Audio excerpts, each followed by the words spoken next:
What's up, guys? This is the CJ Murray Podcast, an exploration of music philosophy from a Christian perspective. These are stories and insights to encourage and challenge our views of music, God, and who we are. Thanks for listening, and now, today's conversation. What's up, man? What's up, man? What's up, bro? The first episode of season 2. That's right. Dude, how did you get into music? So, I've been singing since the crib, brother. And I've been singing since I was 3. My first song I sang in public was the Lord's Prayer. So, Really? Yeah, my mom taught it to me. And so I sang that. I don't really remember it, being 3 years old. Was it at like in your home, or was it actually for something? Oh, and it was for something. It was for some graduation of some sort. Was this when you were 3? I was 3. I was. It was, I can't say I was nervous because I can't remember that far back. But that's where it all started, man. And a 3-year-old has no concept of what's really going on. right. Mommy and daddy said, hey, just sing this now. Yep. And I said, yes, ma'am. And Man. it was, that's where it started. And I've been singing ever since, dude. I've been doing competitions at various colleges around North Carolina. And so when I heard about PCC, I was like, man, I got to get in that music program. And that's where it started. And I've been doing it, and I love it ever since. So, I can't believe I've never clarified this. Are you a music major? I am with vocal. Vocal is the emphasis. We just call ourselves vocal performance majors. Okay, cool. Yeah. Cool. So, what was the moment when you, officially decide in yourself, oh, I want to go to college for this, or I want to study this? Right. I always wanted to do music. My main course that I would want to have gone in is more either music production or voice therapy. Okay. Because this past summer I had a bunch of problems going on with my voice and stuff, and so I actually got to get voice therapy, and I thought, wow, I really love this. And there's a lot that goes into it, and what they struggle to find are voice therapists that have a music background, and they want more of that, because the voice therapists versus voice majors study 2 different things. And so they want someone who can study both and kind of incorporate both ideas and help other people. So What's the difference between vocal therapy and speech therapy? they're essentially the same thing. Okay. Essentially the same thing. Yeah. Speech therapists, vocal therapists, same thing. Interesting. Much. Yeah. Years ago, I went to speech therapy to fix a slur or something, and there's something with my tongue too. And they gave me a ton of different vocal tongue exercises or speech things to repeat again and again. And my mom was straight up like, so this is expensive. If you practice this, we'll do this. But if you're not going to do it, I'm not paying the money. Mm-hmm. I never did it. Yeah. Oh, man. So is that still on the table to go into speech? So that's on the table to go into speech therapy? It's still on the table. With your major? Well, I'd have to essentially get another degree because none of my classes will transfer into speech therapy. But what you can do, instead of getting a whole degree in speech therapy, you can get just a certificate. Okay. If you mind me asking, did you have a tongue tie? I under my tongue? Right. Yeah. I had one. I had to get one cut this past summer. So it was grody. It was wild, man.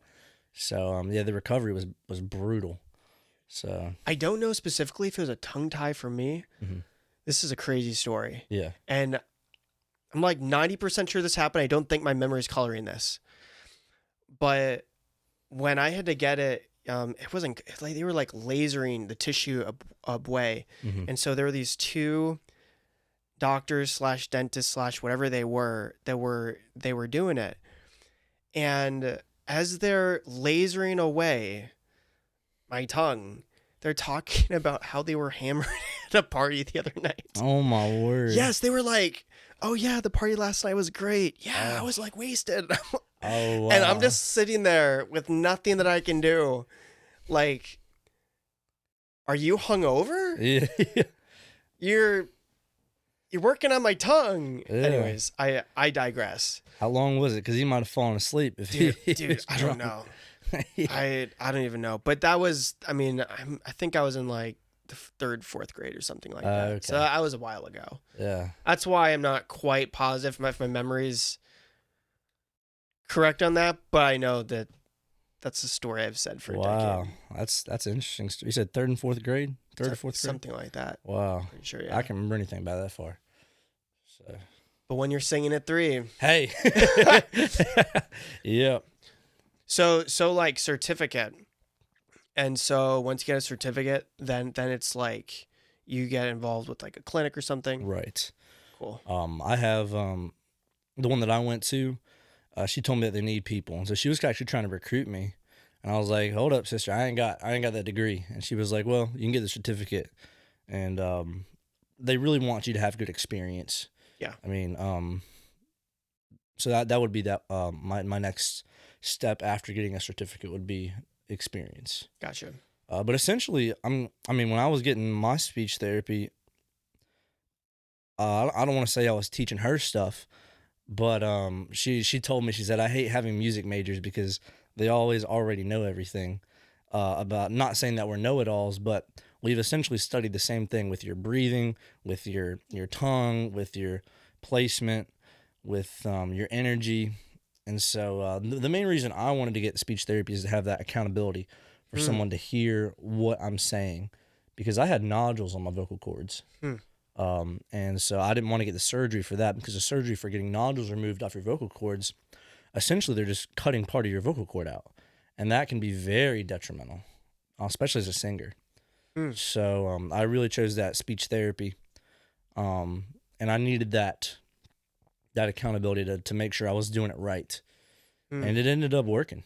So I got the nodules, they're gone. We figured out it came from some problems I have. I have a deviated septum Hmm. in my nose, which means I got a lot of drainage, sinus drainage, Interesting. and that is kind of irritating the vocal cords.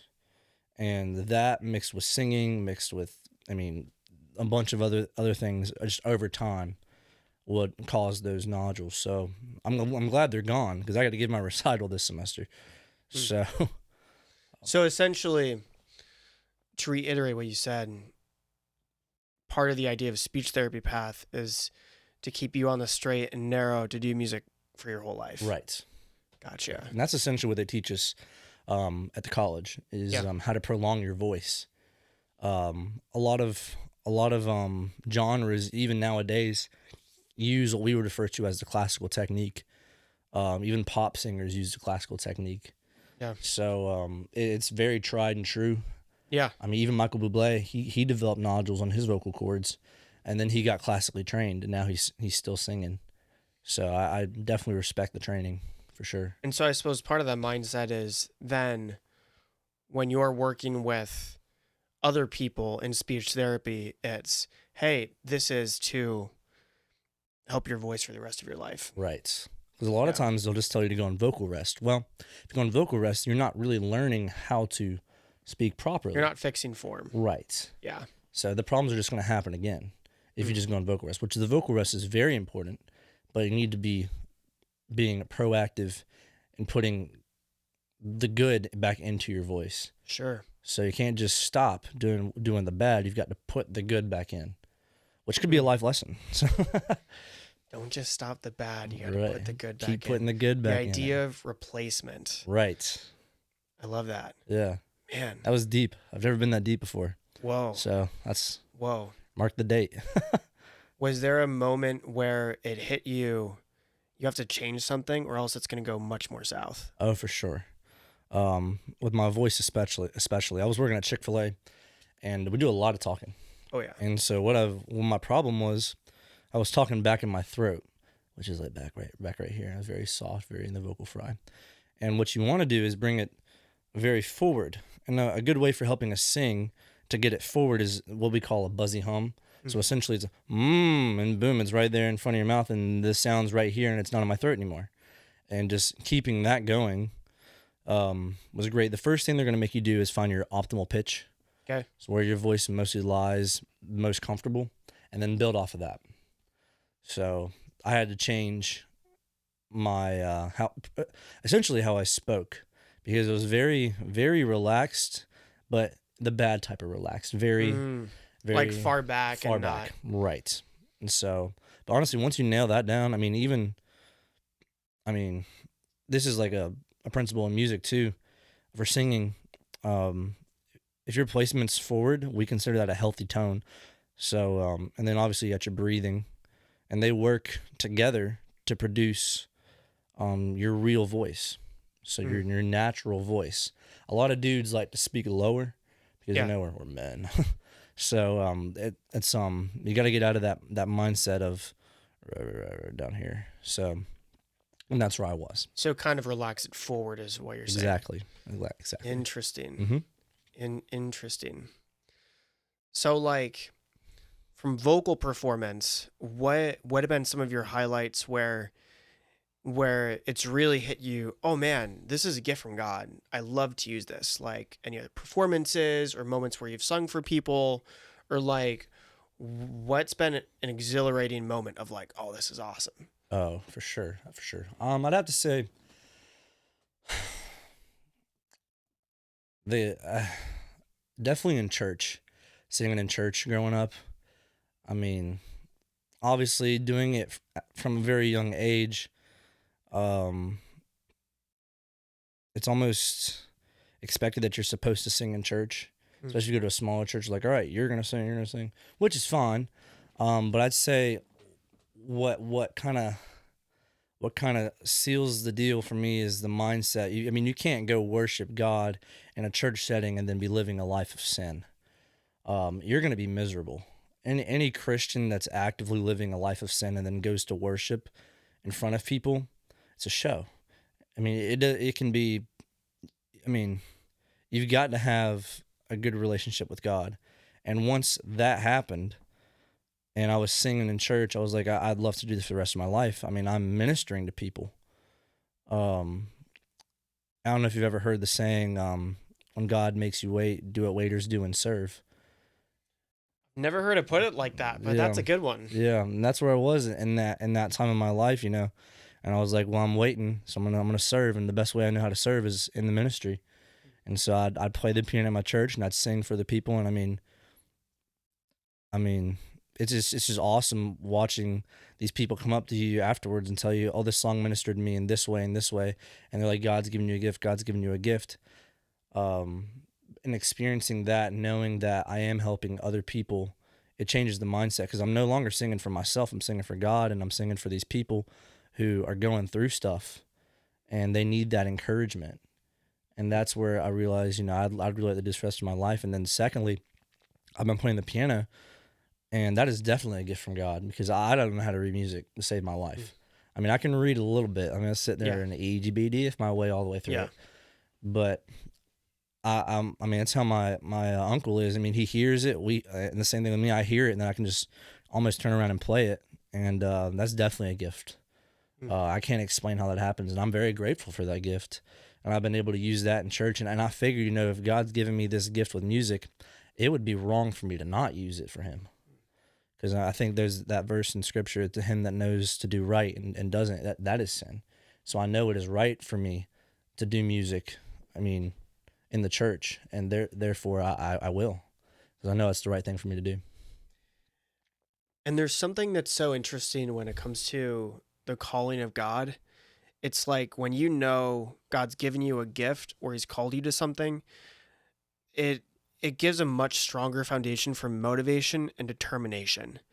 Where like whenever you get really serious about a craft or doing something, it's not easy. I mean, you can be really good at singing, but that doesn't change the fact that you still have to practice, or you Right. still need to put the time in, or, oh, I want to get the certificate. I need to study for it. I need to do this. I need to do this. And it's not easy. And I think that if you have a fleeting interest or even a casual understanding of a hobby or even a gift in your mind, but when you know, man, God's given this to me and I'm going to stand before God, I'm going to have to give an account for how I open my gift Exactly. for other people. Exactly. Yeah.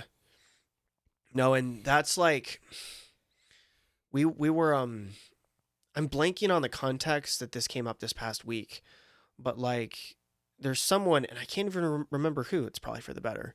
But just kind of being devastated like, "Oh, they're not using their gift," or, "Oh, they're so good at something, but they're not going to take the next step and commit to it."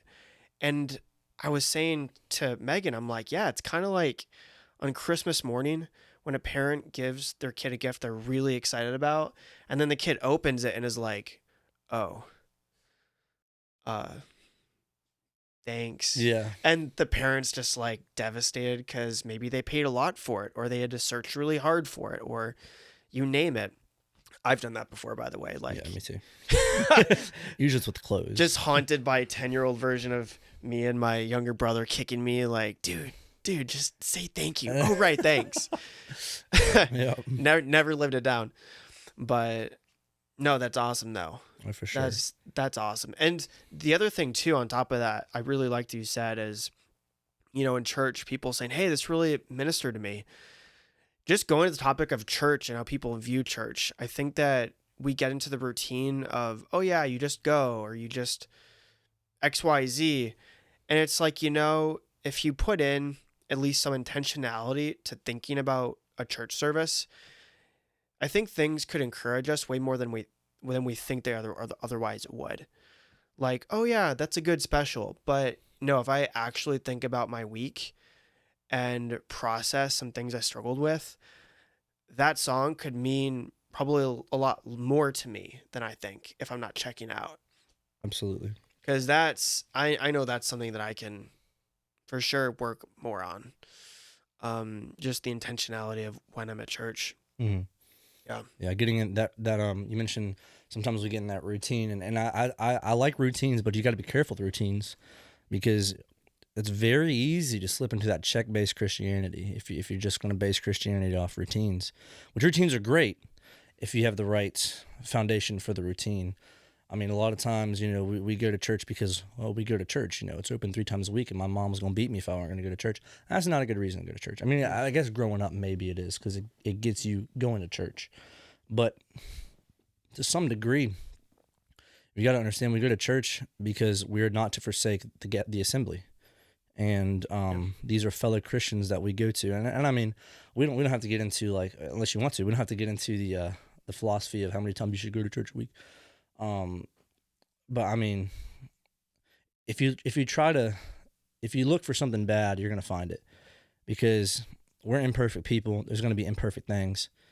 And sometimes you just got to eat the meat, spit out the bones. And I mean, you don't want to just, go to a full on, everything is just bones and you're getting a little bit of meat.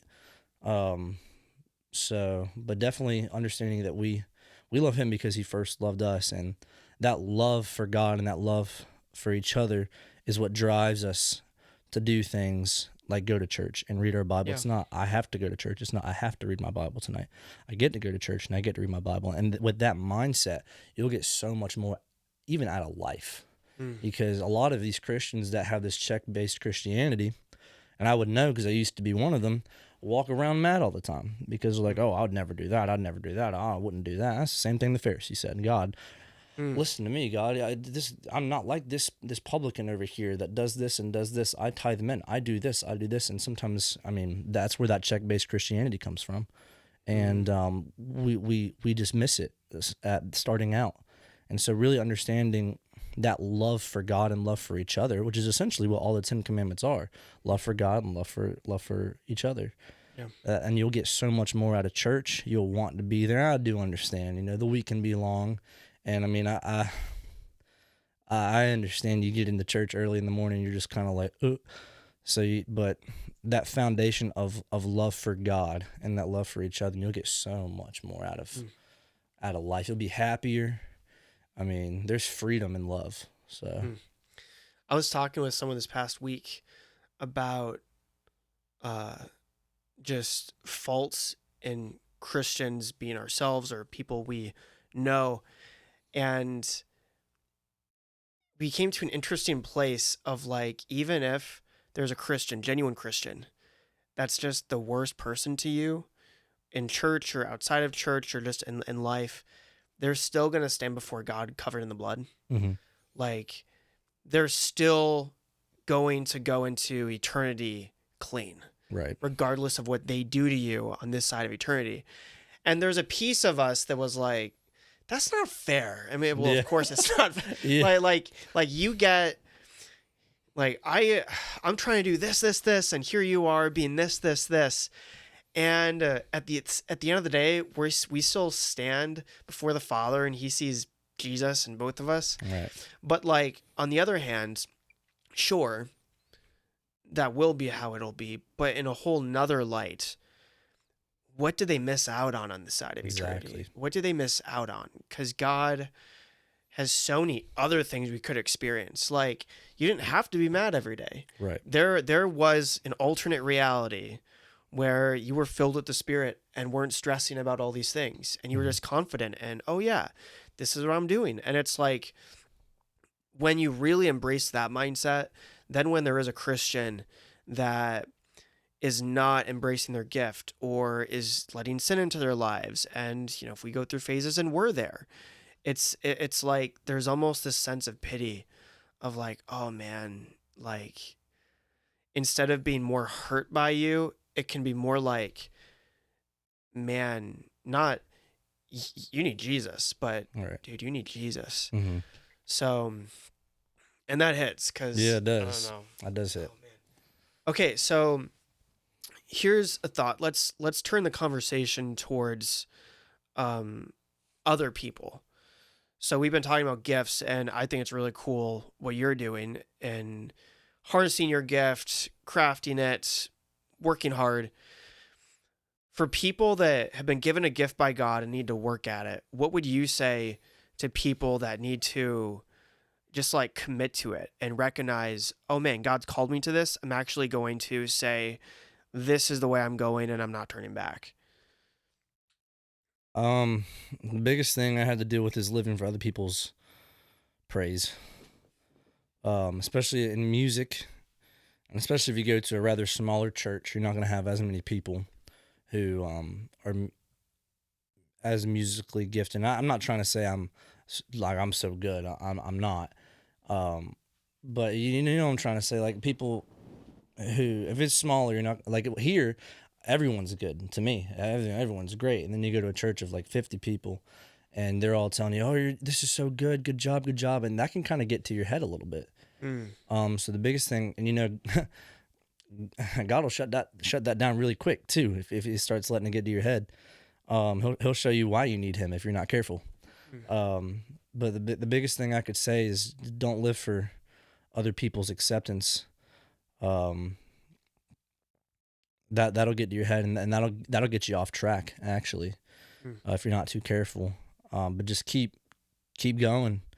I mean, you're gonna make so many mistakes in life with music. I mean, the amount of times I've forgotten words, the amount of times I have thrown in random words, and somehow it was still doctrinally sound. A bless your heart moment. Right. Yeah, yeah, for sure. Right. Just keep going at it. I mean, if God's called you to do it, he's on. I mean, he equips the called. And so he's going to equip you. He's going to give you the strength. He might have to show you whose strength you need to rely on, but even in those seasons of life, you will grow.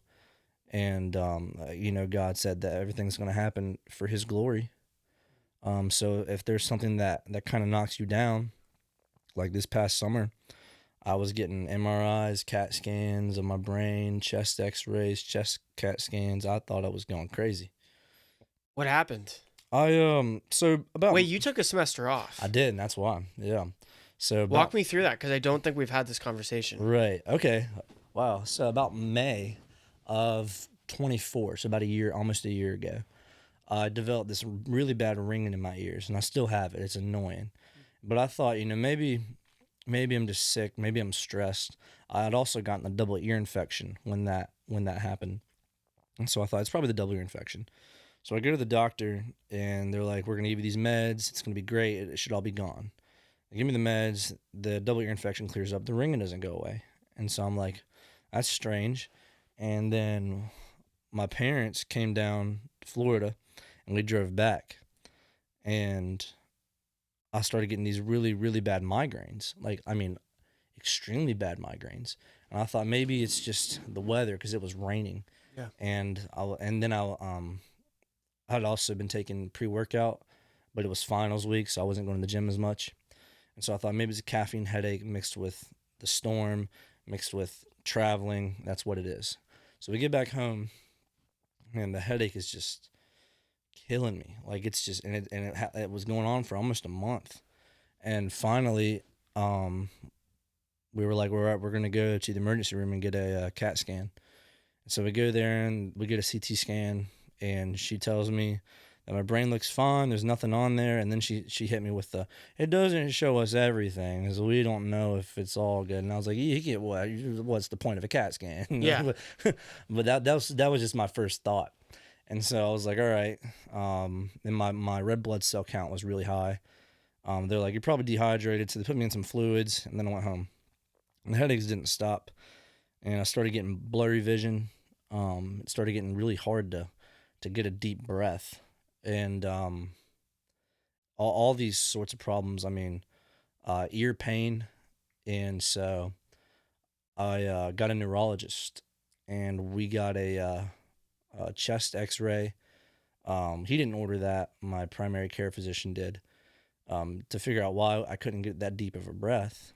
So I got a chest X-ray, and then I got what's called a pulmonary lungs function test, and that's to see how much air you can get in. And I have a blockage. They don't know why. We still don't know why, but I can't get enough air in as I should.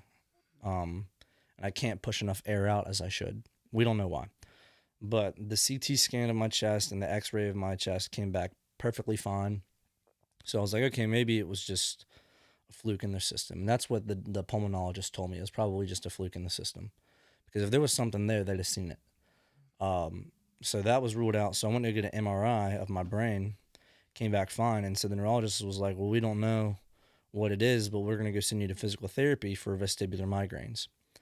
And so he wanted to put me on meds for the vestibular migraines. And so the meds he wanted to give me, I think it's called like Topramate, which is seizure meds. And one of the side effects of coming off Topramate quick is seizures.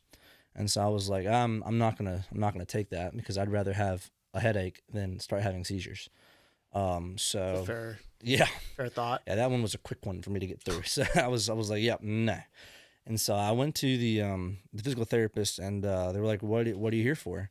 I was like, I'm supposedly here for vestibular migraines, but the night before, I was doing some study on what's called TMJ and these joints right in here. Mm-hmm. And they said that a lot of times when your jaw is out of joint, or you've got really bad TMJ or TMD, it can cause your nerve right here in your ear. Oh, like a pinched nerve? Essentially. It can be pinched or inflamed, and it'll cause ringing in your ears, blurry vision, because that nerve branches off up here, like everywhere. So like jaw tension. Jaw tension, essentially, yeah. Or like if your jaw clicks and pops and stuff like that, you might have TMJ. And so I went to the therapist, and so they started looking at it, and they were like, we're going to do an assessment of your jaw. And what they found was that my jaw is actually out of place over here. It's shifted over, and it's jammed up into my ear over here, which explains why if I'm stressed, if I'm stressed, or if I am listening to loud music, it doesn't have to be like bad, it can just be loud. And the fact that it's loud, my ear will do this thing where it's called pulsatile tinnitus, and that's where you hear like a boom, boom, boom in your ear.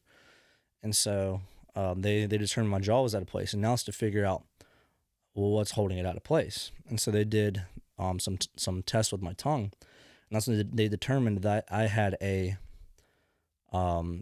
posterior tongue tie. And so I had to go get that cut. And so the ringing and all this is coming from my jaw being out of place. And I'm still getting physical therapy for today. I'm getting dry needling, which is essentially acupuncture in my jaw to try to release the muscles. But it was just so brutal. I mean, the headaches were terrible. And the scary part is when you get the blurry vision just randomly and you feel like you're about to pass out. But when you check your vitals, you're fine. It's like, well, what in the world is going on? And so that's why I sat out for that semester. So I can't believe I've never told you that. Dude. So it's a lot.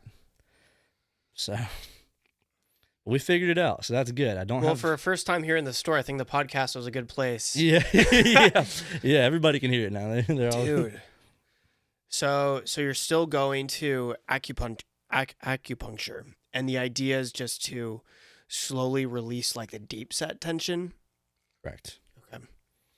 So, because the next option, if the jaw doesn't go back into place after the tongue tie being cut, the next option is to get Botox in my jaw, which is a paralytic. And what they will do is kind of do more jaw exercises, and with the muscles paralyzed, they can't continue to hold it out of place, which would put it back into place. But the problem with that is Botox is also an inflammatory, and I That don't could, right. yeah. And if that doesn't work, then their next step is going to be surgery. The problem with the surgery is they're cutting right behind your temporalis, and if they miss, you go blind, or you can go deaf. And at that point, if I go deaf with ringing in my ears, I'm gonna go crazy. So I think I'd rather just keep the ringing in my ears if it's just not gonna work, and that'll just be my thorn in the flesh. So Do you know the cause of like the tension of the TMJ? don't they think that maybe me being a goalie in high school and jumping and landing all funky, mixed with the tongue tie is probably what caused the jaw to just shift out of place. Um, so Mm. and it's bad too. My bite pattern is what they refer to as an S curve. So my bite path will go like this. Um, Dude. yeah, it's wild stuff. Or as far as your jaw is concerned, how does that compare to like an overbite or an underbite? Um, Mine is more of a side bite. Like Okay. my top teeth, my bottom teeth don't align. Gotcha. Um, it's more so of a I think it's more so of a overbite, but only on one side because it's shifted. If that makes any sense. I think that makes sense. Yeah. So, and it definitely affects my singing too, because Mm. we strive to be tension free, Oh yeah. 100%. and that jaw and that tongue is connected to these muscles here. And I don't know, I don't know if you know this, but your jaw is actually, I mean, your tongue is actually connected to your diaphragm with the muscles, and then there's a fascia that runs from your tongue all the way to your toe. So, I mean, if your tongue is tight, something else is probably tight too. So, I think now I understand on a far deeper level the idea of speech therapy as a career to keep you accountable to Hmm. kind of never stop focusing on releasing the tension and all the technique and everything. Right. And I mean, if you're working with people, you can say from experience, hey, so you want to take care of this cuz like based off of what I deal with, like there's a lot that's out of your control, but Hmm. also you want to nip this in the bud. Otherwise, this can have ramifications down the road. Right. Man. And all this back to your original question about um keeping things going. If God's called you to that, whenever I got knocked down per se, I really had time to think about what God would have me to do, and because Yeah. I wasn't really doing much. I was in bed or the hospital, one or the other, and I really got to just thinking, what am I supposed to do for the rest of my life? And so this is just an option that's popped into my head. Um, Waiting for doors to open right now. I'm just trying to graduate.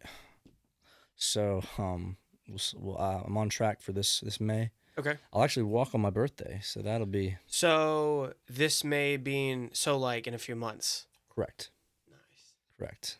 Nice. I'm excited. So Dude. And so just feeling out from there what's next. So like no hard set plans right now. I got a couple options. My plan A would be to work at a school. Don't really have one in mind just yet. Work at a school. The thing is, when you work at a school, they want you to teach something else. So having a Bible minor is going to come in handy Sure. because you can always have Bible teachers. Um, and so if that doesn't work, my next plan is I think I still might have a job lined up with a publishing company. What I would be doing though is either writing music for the company and getting it published out there, and teaching voice lessons.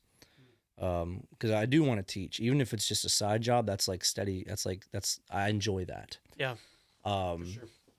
And then my plan C is I've been working at Chick-fil-A for the past 6 years, so I'll just go there till something else opens up. Well, in Chick-fil-A, isn't there typically like this?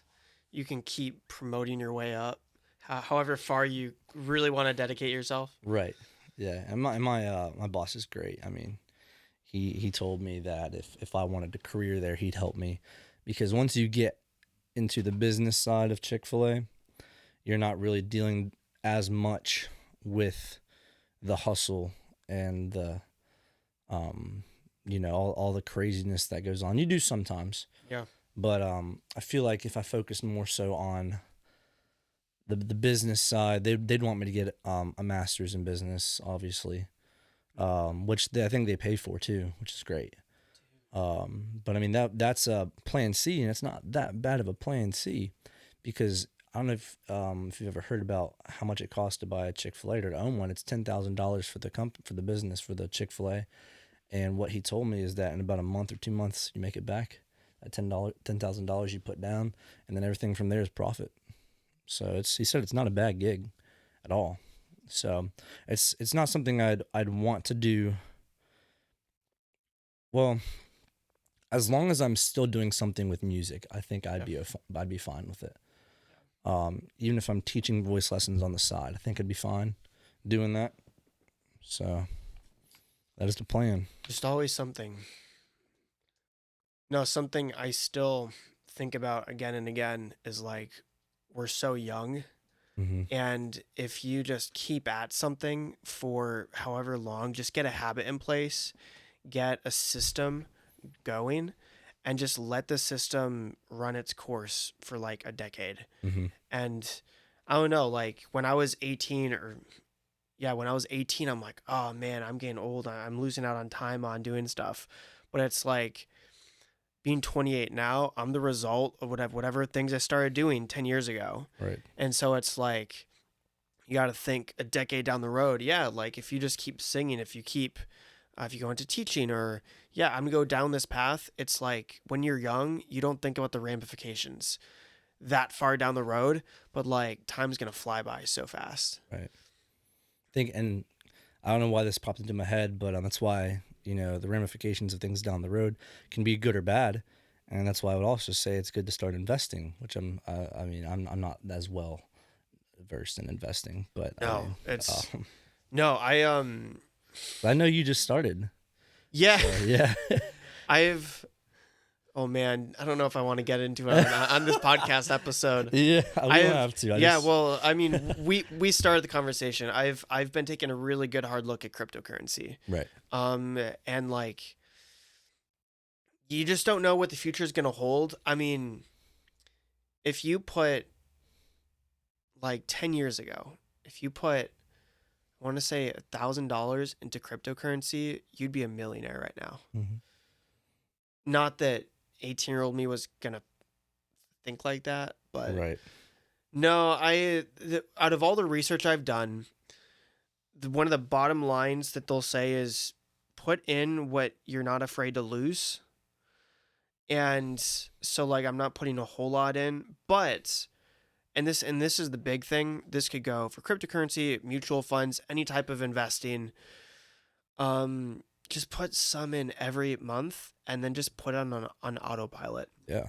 Dude, like what's really interesting is when talking with a financial advisor about mutual funds is if I put in 10 grand right now and let it sit for 30, 40 years, I won't make nearly as much money at the end as if I had just done $50 or $100 every month. Mm-hmm.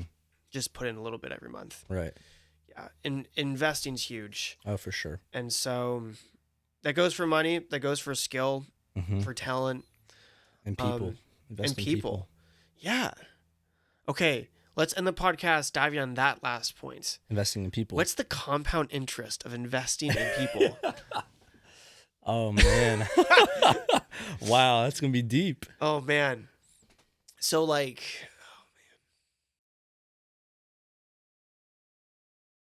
Yeah. Oh, I mean, as essentially what the Great Commission is, isn't it?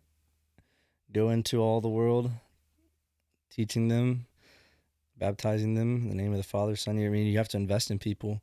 I mean, yeah, something to remember with investing in general is you're going to be giving up something. I worked Teen Extreme this not this past year, but a couple years ago. I worked Teen Extreme, and I mean, the biggest thing that we had to give up when investing is time. And I know that doesn't seem like a big thing, but I mean, when you're doing camp, I mean, you'd like to get some sleep at night. Eyes up, eyes closed. Right, right, yeah.